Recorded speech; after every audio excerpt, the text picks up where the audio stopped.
नमस्कार मित्रों, कैसे हैं आप लोग। आप लोग को आरआरटीसी के ऑनलाइन पाठशाला में हार्दिक स्वागत है। और आज हम बात करेंगे बहुत ही इंटरेस्टिंग टॉपिक के ऊपर।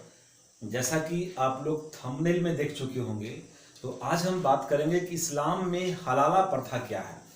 आज बात करेंगे कि इस्लाम में हलाला प्रथा क्या है, और साथ ही देखेंगे कि तीन तलाक क्या है। तीन तलाक क्या है, क्या इस्लाम में तीन तलाक पूरी तरह से समाप्त हो गया है या नहीं, इसके बारे में भी आज विस्तार से चर्चा करेंगे। यानी कि आज हलाला के बारे में देखेंगे कि क्या है इस्लाम धर्म में हलाला प्रथा, और साथ में तीन तलाक को देखेंगे। देखिए, ये हलाला और तीन तलाक को समझने के लिए थोड़ी सी बात को समझना होगा आप लोग को कि लॉर्ड कर्नवालिस के टाइम में ही जो है हिंदू और मुस्लिम दोनों के लिए अलग अलग कानून जो है बनाया गया था। एक कहानी से समझिए, पहले थोड़ा सा ध्यान दीजिए कि इस जगह पे रहने वाले लोग और इस जगह पे रहने वाले लोग, दो अलग अलग समुदाय, दो अलग अलग क्षेत्र में रहने वाले लोग के बारे में बात कर रहे हैं कि यहाँ पर रहने वाले लोग के पास जो है जो भी भूमि थी वो कृषि योग्य भूमि थी, और यहाँ पर रहने वाले लोग के पास जो भूमि था वो बंजर था। यहाँ पर क्या था, भूमि बंजर था। तो कृषि योग्य भूमि है, तो यहाँ के जो लोग थे वो कृषि करने के लिए प्रेरित हुए, और कृषि करने के लिए ये लोग पशुओं पर आधारित हुए और पशुओं को पालतू बनाना शुरू किए। तो यहाँ के लोग जो है खान पान में शाकाहारी हुए और पशुओं के प्रति प्रेम दिखाए। जबकि यहाँ पर कर लोग जो है, जहाँ की भूमि बंजर थी, तो वहां पर चूंकि कृषि थी नहीं वहां पे, तो वहां के लोग जो है पशुओं को मार करके खाना शुरू किया। पशुओं को मार करके खाना शुरू किया। जो व्यक्ति जितना अधिक शिकार करता था उसे समाज में उतना अधिक नाम होता था। अब देखिएगा, ध्यान दीजिएगा, तो यहाँ पर पशु वध शुरू हुआ, यानी कि यहाँ के लोग जो है मांसाहारी हो गए और यहाँ के लोग शाकाहारी हो गए। अब ध्यान दीजिएगा कि जब यहाँ पर के लोग, जहाँ के लोग मांसाहारी हुए, जहाँ के लोग पशुओं को वध करना शुरू किए, और पशु को वध करना जो है उनके लिए जरूरी पड़ गया, इसलिए भोजन के लिए।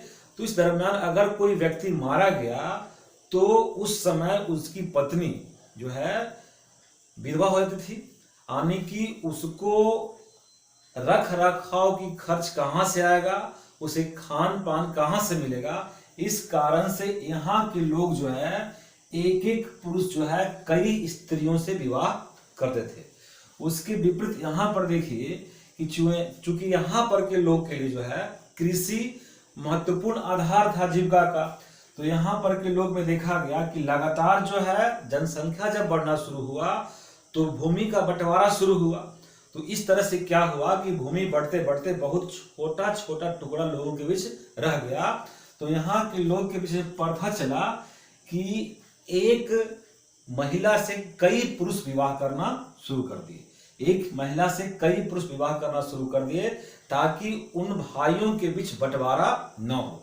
तो जगह और क्षेत्र के अनुसार जो है अपना अपना जो है कानून चल रहा था, और उसी कानून को लॉर्ड कर्नवालिस जब आया भारत में तो मुस्लिम के लिए अलग कानून और हिंदू के लिए अलग कानून बना के चला गया था। और वही कानून जो है जब हम लोग का संविधान बना, तो संविधान में कह दिया गया था कि जो भी अंग्रेज लोग जो भी कानून बनाए हैं वे सभी कानून हमारे संविधान में लागू होंगे, बशर्ते कि वे कानून जो है हमारे संविधान के मूल अधिकारों को उल्लंघन न करता हो।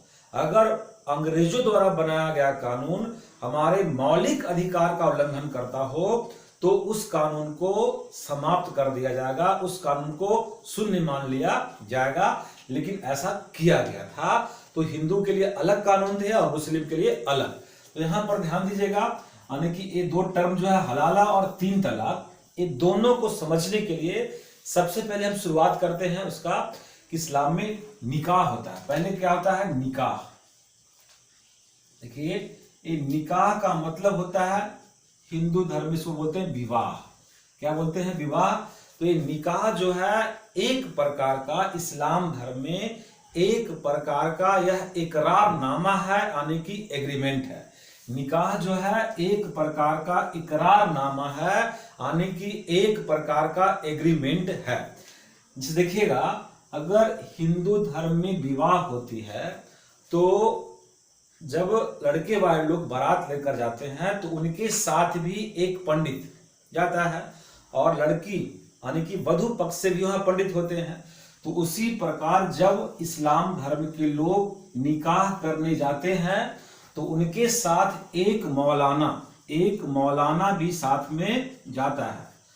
और जब ये लोग बारात लेकर लड़की के घर पहुंचते हैं तो उनके तरफ से भी एक मौलाना होता है, और ये मौलाना जो है पहले लड़का के पास आकर मौलाना जो है उससे इकरारनामा करते हैं, उसे कबूल करवाते हैं, और ये 3 बार कबूल बोलवाया जाता है। इसमें लंबा एक बहुत सारा विस्तार में एक फॉर्म लिखा होता है, उस पे उस समय जो है लड़का के सामने जो है लड़की पक्ष का, लड़की का भाई, पिता और कोई भी हो, यानी कि 5 गवाह जो है लड़की पक्ष का होगा, और उस 5 गवाह के सामने जो है मौलाना उस लड़के से जो है इकरारनामा करवाता है। बोलता है कि आप जो है बामोहब्बत बिना किसी दबाव के क्या इस विवाह को कबूल करते हैं? तो कबूल बोलता है। इस प्रकार 3 बार जो है कबूल बोलने के बाद वो मौलाना और 5 गवाहों की उपस्थिति में वह निकाह माना जाता है। उसके बाद जो लड़के पक्ष का मौलाना है वो लड़की के पास जाते हैं, और साथ में लड़के के संबंधी 5 व्यक्ति जिनका उम्र 18 वर्ष से ऊपर हो, वयस्क हो, वो भी जो है वहां पे जाते हैं। और वहां पे लड़की जो है एक पर्दे के पीछे होती है, और इस तरफ मौलाना बैठ आते हैं, और मौलाना उस लड़की से पूछते हैं, इसी प्रकार 3 बार पूछते हैं, कबूल करवाते हैं। तो इस प्रकार जो है ये निकाह जो है संपन्न होता है 5-5 गवाहों के उपस्थिति में। तो यहाँ पर देखिए कि पहले जो है 5-5 गवाह की उपस्थिति में, मौलानाओं के उपस्थिति में, मौलाना द्वारा, यानी कि मौलाना द्वारा जो है एक विवाह निकाह जो है करवाया गया, जो कि एक प्रकार का इकरारनामा है, एक प्रकार का एग्रीमेंट है। यहाँ पर एक और देखिएगा, मोहरदैन प्रथा। मोहरदैन देखिएगा, मोहरदैन या दौन क्या बोलते हैं, मोहरदैन प्रथा है। इसमें है क्या? देखिएगा, मोहरदैन प्रथा है क्या? मोहरदैन प्रथा एक प्रकार का सिक्योरिटी मनी, समझिए इसको, एक प्रकार का सिक्योरिटी मनी है। इसमें क्या कहा जाता है कि वर पक्ष से, लड़का के तरफ से जो है मोहरदान गछवाया जाता है, कबूल करवाया जाता है। मोहरदैन किस तरफ से? लड़का के तरफ से। तो इसमें क्या होता है कि जब लड़का कभी अपनी पत्नी को तलाक देता है तो उस दौरान ये जो मोहरदान की राशि जो है ना, वो राशि उसे लौटाना होता है। ये मोहरदैन की राशि का होता है, लौटाना होता है। ये मोहरदैन की राशि कभी कभी तो बहुत ही कम रखवा देता है, कभी कभी किसी को सुने 11,000 रुपया, किसी का 15,000 रुपया, कोई 35,000 रुपया। अगर ये राशि बहुत बढ़ा चढ़ा कर अगर लिखवा दिया जाए, करोड़, 1.5 करोड़, 20 लाख, तो हो सके कि तलाक की नौबत ना आए, क्योंकि जब लड़का तलाक देगा तो तलाक देने पर मोहरदैन की राशि लड़की को लौटाना होता है, और इतना अगर उसके पास पैसा न हो तो तलाक की नौबत आएगी भी तो तलाक लड़का नहीं दे पाएगा। अब ध्यान दीजिए कि तलाक होता कितने प्रकार का, निकाह हुआ, मोहरदैन हुआ, अब तलाक कितने प्रकार का होता है। इस्लाम धर्म में जो तलाक है, इस्लाम धर्म में जो तलाक का प्रथा है, ये तलाक 3 प्रकार का होता है। ये तलाक का प्रथा 3 प्रकार का है। एक है तलाक अहसन, तलाक अहसन, तलाक अहसन। एक है तलाक हसन, तलाक ए हसन और एक है तलाक ए बिद्दत। ये क्या है? तलाक ए बिद्दत। तलाक ए बिद्दत। तलाक ए बिद्दत। ध्यान दीजिएगा, इस्लाम जो है वो भारत में या कहीं भी इस्लाम जो है, इस्लाम के अंतिम गुरु जो माने जाते हैं वो मोहम्मद साहब हैं। और मोहम्मद साहब के टाइम में जो भी कानून उनके द्वारा बनाया गया, और उस समय ये 2 तलाक लागू था, तलाके अहसन और तलाके हसन। लेकिन तलाके बिद्दत के बारे में कहा गया कि यह जो है 12वीं शताब्दी में इसका जो है उदय हुआ। 12वीं शताब्दी में ही जो है सामने आया ये तीसरा प्रकार का तलाक, तलाके बिद्दत। इसमें जो देख रहे हैं तलाके अहसन, ये तलाके अहसन में क्या होता है, इसमें ये डेट दिया है, दिन दिया है 90 दिन, 3 महीना की अवधि होती है। ये तलाके अहसन और तलाके हसन, ये दोनों जो है इसको कहते हैं तलाके सुन्नत। क्या कहते हैं? तलाके सुन्नत। इसको बोलते हैं तलाक ए सुन्नत।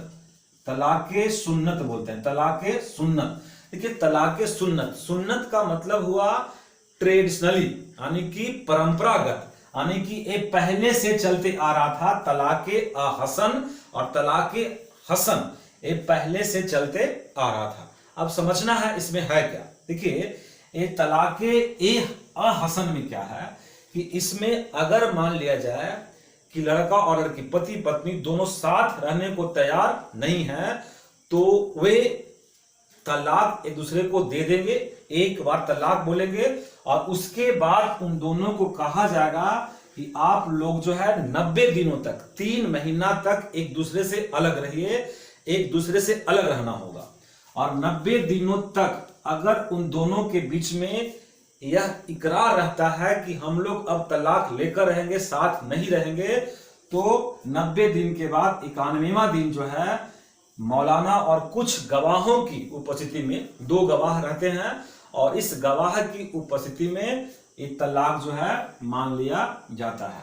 तो तलाके ए अहसन में, तलाके ए अहसन में जो है वो 90 दिनों तक जो है पति पत्नी को अलग रहना होता है, और उसके बाद भी अगर उनके बीच का संबंध में मिठास नहीं आती है, कड़वाहट ही रहती है, तो उसे तलाक को मान लिया जाता है। अब देखिए, उसके बाद तलाक में कुछ और आसान बनाने के लिए, तलाक को और आसान बनाने के लिए एक अलग प्रकार का तलाक था जिसका नाम था तलाके ए हसन। तलाक ए हसन, इसमें क्या है, यहां पर जो देखिए 90 दिन, इसमें 30-30 दिन का अवधि रहता है। यहां पर लोग समझे कि अगर पति पत्नी 90 दिन तक अलग रहेंगे तो हो सकता है कि बीच में कोई आए और खाई पैदा कर दे, और दोनों में जो संभव था कि दोनों में कुछ जो मनमुटाव था, जो घृणा था, वो मिठास होता, वो दोनों में दोनों को समझते, तो और दोनों जो है एक दूसरे से दूर हो जाते हैं।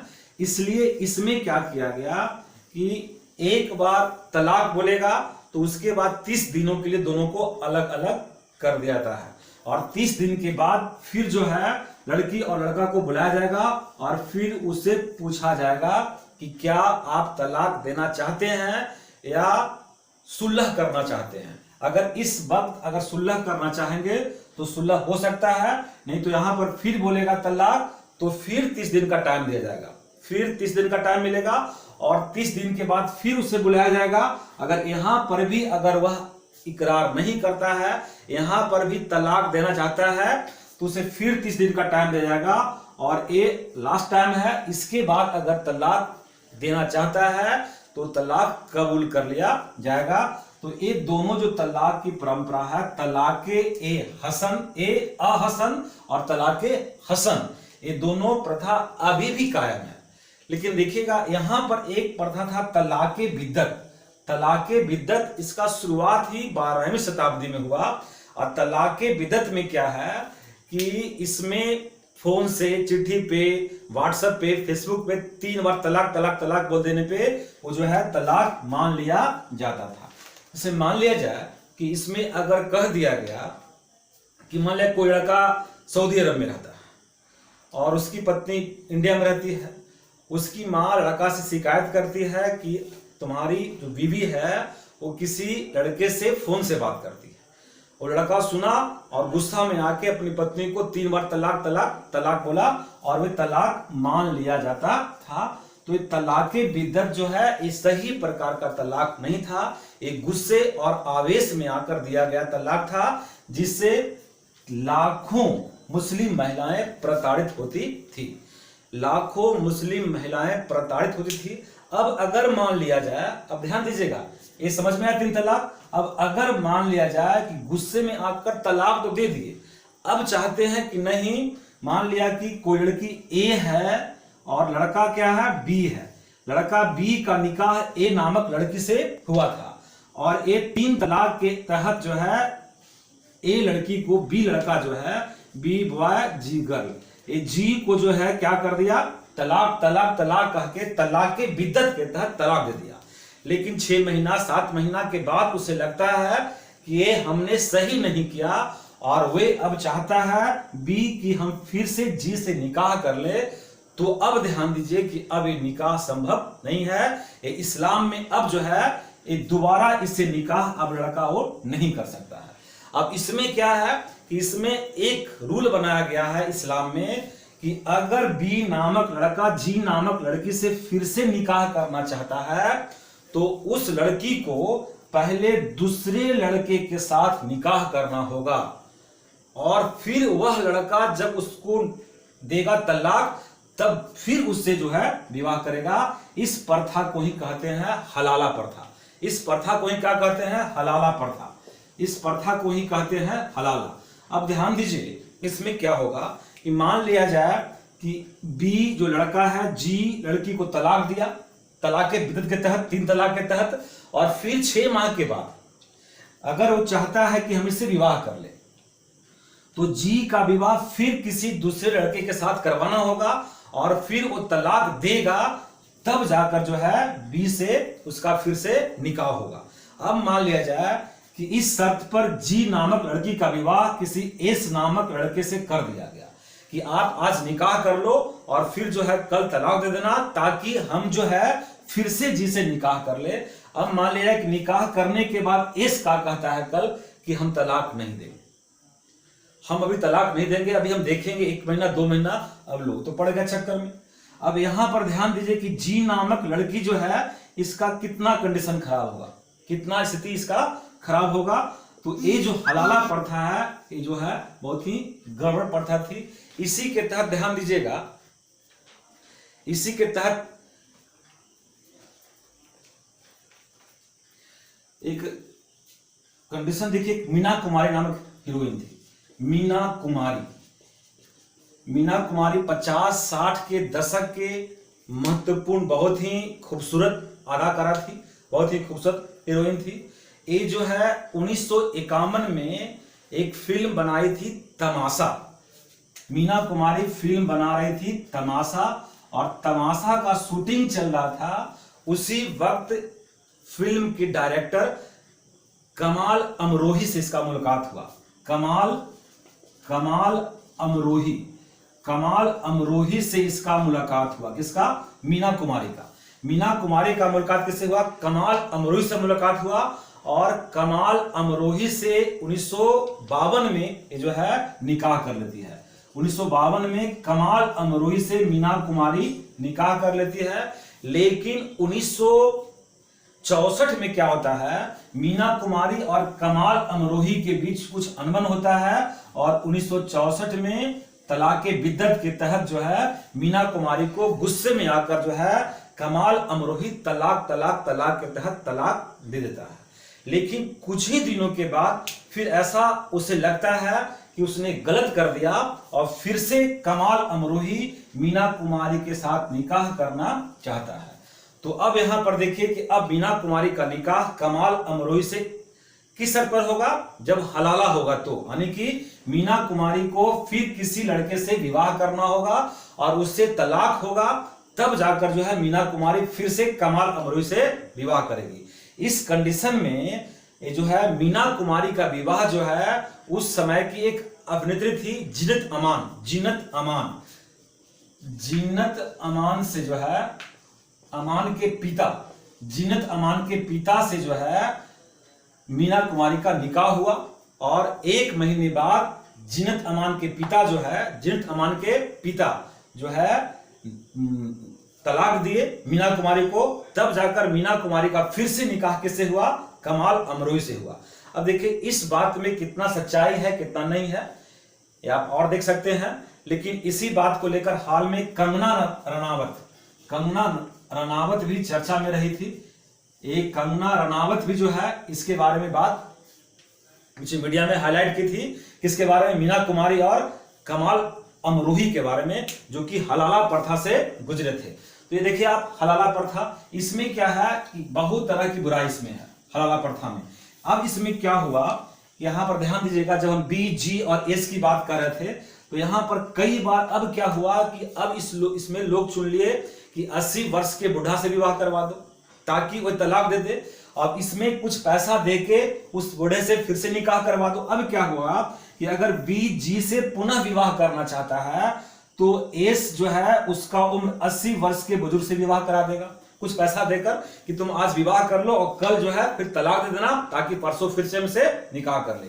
इस कंडीशन में अब यहाँ पर पैसा की लेन देन व्यापार शुरू हुआ, उस कंडीशन में जो है फिर से निकाह शुरू हुआ।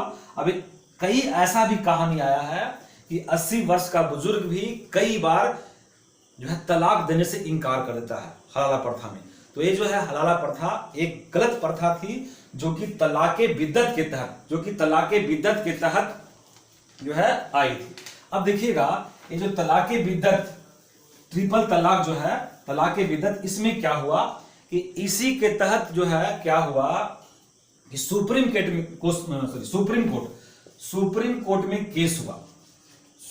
कोर्ट में केस हुआ। ये जो केस हुआ वो सायरा बानो वर्सेस भारत संघ, सायरा बानो वर्सेस भारत संघ बनाम भारत संघ।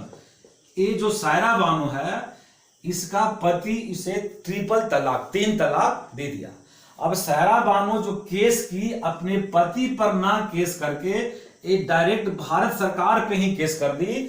इसका कहना था कि आपके संविधान के कारण ही जो है हमें हमारा पति जो है क्या दिया है, तलाक दिया है। तो ये भारत सरकार पे ही केस कर देती है कौन? सायरा बानो।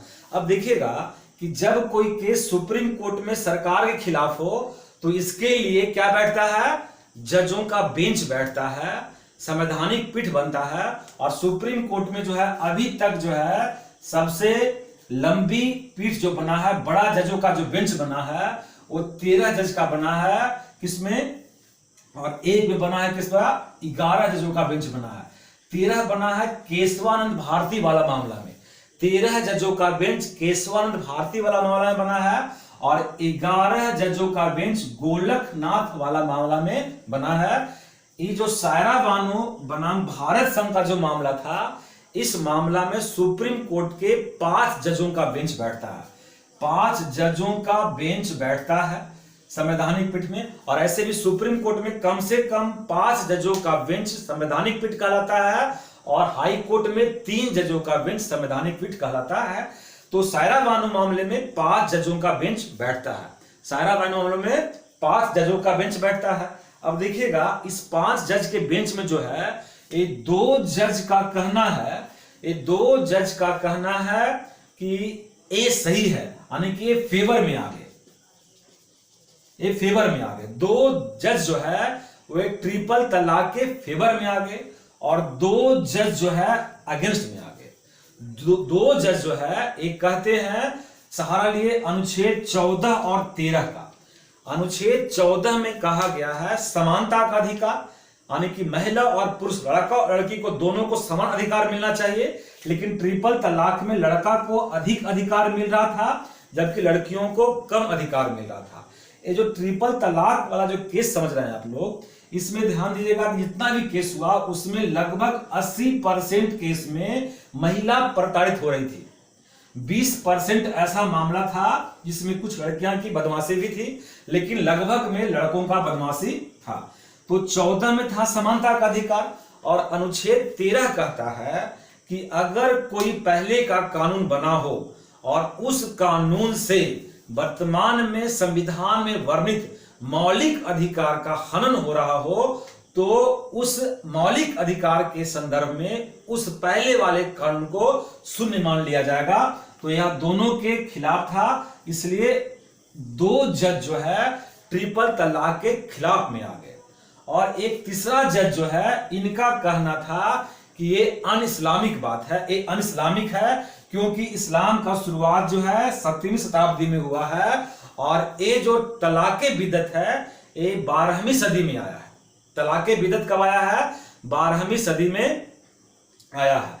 अब सोच लीजिए कि इस्लाम का जब अंतिम पैगंबर जब मोहम्मद साहब थे तो 12वीं सदी में कौन से व्यक्ति किसने जो है तलाक़े बिदअत नामक प्रथा का शुरुआत किया, इसका तो पता भी नहीं किसने शुरुआत किया। इसलिए 3 जज यानी कि 3-2 से मामला जो है ट्रिपल तलाक के विपक्ष में गया। तब जो है 2017 में सुप्रीम कोर्ट जो है ये ट्रिपल तलाक के बिदअत को समाप्त कर दिया। लेकिन समाप्त करने के साथ इस बात को भी कहा कि हम तो 3 तलाक को समाप्त कर दिए, लेकिन इसको समाप्त करके इसके खिलाफ एक्शन लेने के लिए कानून कौन बनाएगा? संसद। तो सुप्रीम कोर्ट संसद को दिया पावर कि अब आप जो है ट्रिपल तलाक के खिलाफ कानून बनाइए। 2018 में मोदी सरकार 3 तलाक को लोकसभा में तो पास करवा दिए, लेकिन राज्यसभा में पास नहीं हो पाया। फिर पुनः जब 2019 में चुनाव का समय था, चुनावी वर्ष था, तो उस समय फिर से मोदी सरकार ने इसे लेकर आया और इसे लोकसभा और राज्यसभा दोनों जगहों से पास करवा लिया गया और इसके खिलाफ कानून बन गया। ध्यान दीजिएगा कि बांग्लादेश और पाकिस्तान सहित लगभग 22 मुस्लिम कंट्री में पहले से ही ट्रिपल तलाक क्या है? बैन है। 22 मुस्लिम कंट्री में लगभग पहले से ही ट्रिपल तलाक बैन है। अब सोचिए कि अगर ट्रिपल तलाक ही बैन हो जाए, बंद हो जाएगा, तो हलाला प्रथा भी क्या होगा? समाप्त हो जाएगा। अब ध्यान दीजिएगा, इसमें जो संसद जो कानून बनाया 2019 में, संसद जो 2019 में कानून बनाया, उसमें क्या कानून बनाया? इसमें देखिए कानून है कि इसे एक संज्ञेय अपराध माना जाएगा। कैसा अपराध माना जाएगा? संज्ञेय अपराध माना जाएगा। संज्ञेय अपराध माना जाएगा किसे? ट्रिपल तलाक को। और ट्रिपल तलाक जो है इस पर कंप्लेंट कौन दायर करेगी? महिला करेगी, या महिला का कोई फैमिली, महिला कोई लड़की है उसकी बहन जाके थाने में जाके लिखवाती सूचना कि हमारे बहन के पति जो है उसे ट्रिपल तलाक दिए हैं। तो ये क्या है? संज्ञेय अपराध है और इसमें बिना वारंट के जो है उसका गिरफ्तारी होता है। इसमें पुरुषों का जो है, लड़कों का बिना वारंट निकाले क्या होगा? गिरफ्तारी होगा। और ये जो है बिना वारंट के जब गिरफ्तार किया जाता है पुरुष को, तो पुरुष को जब थाना में बंद किया जाता है तो उस समय उसे सही है या गलत है इस बात पर चर्चा करने के लिए इसका जो जमानत मिलता है, तो जमानत इसे मजिस्ट्रेट देता है। यानी कि जमानत थाना से नहीं मिलेगा, जमानत से कहां से मिलेगा? कोर्ट से मिलेगा। जमानत कोर्ट से मिलेगा। अब अगर मान लिया जाए कि वहां से थाना से छोड़ दिया गया कि जाओ भाई तुम केस लड़ो दोनों मिलकर, तो अगर वह पुरुष अभी भी चाह रहा है कि नहीं हम उसे तलाक देंगे ही, तो उसे 3 साल का सजा मिलता है। 3 साल का कैद रखा जाएगा उसे, 3 साल का जो है उसे सजा मिलेगा। और अगर वो चाहता है कि नहीं ये हमें फंसा दिया, हम तो फंस गए, हम गलती किए, हम तलाक को वापस लेते हैं, हम चाहते हैं समझौता करना, हमको माफ कर दीजिए, तो उस कंडीशन में उसे अपनी पत्नी से माफी मांगना होगा, उस महिला से माफी मांगना होगा, यानी कि समझौता उस महिला से करना होगा। अगर महिला समझौता करने को तैयार है तो ठीक है, नहीं तो उसे 3 वर्ष की सजा तो मिलेगी। और साथ में ध्यान दीजिएगा कि बच्चा जो है वो महिला के पास ही रहेगा। बच्चा किसके पास रहेगा? बच्चा जो है महिला के पास रहेगा। तो यहां पर देखिए आप हलाला प्रथा देखे और साथ में देखे ट्रिपल तलाक। तो ट्रिपल तलाक में तलाक़े बिदअत समाप्त हुआ है। अभी तलाक़े ए अहसन और तलाक़े ए हसन अभी भी है। तलाक़े ए अहसन और तलाक़े ए हसन को हटाने के लिए अगर सरकार कभी भी यूनिफॉर्म सिविल कोड लेकर आती है, जो कि आर्टिकल 44 में है, अनुच्छेद 44 में है, समान नागरिक संहिता, अगर उसको लेकर आती है तो हो सके कि वह तलाक जो है भी समाप्त हो जाए।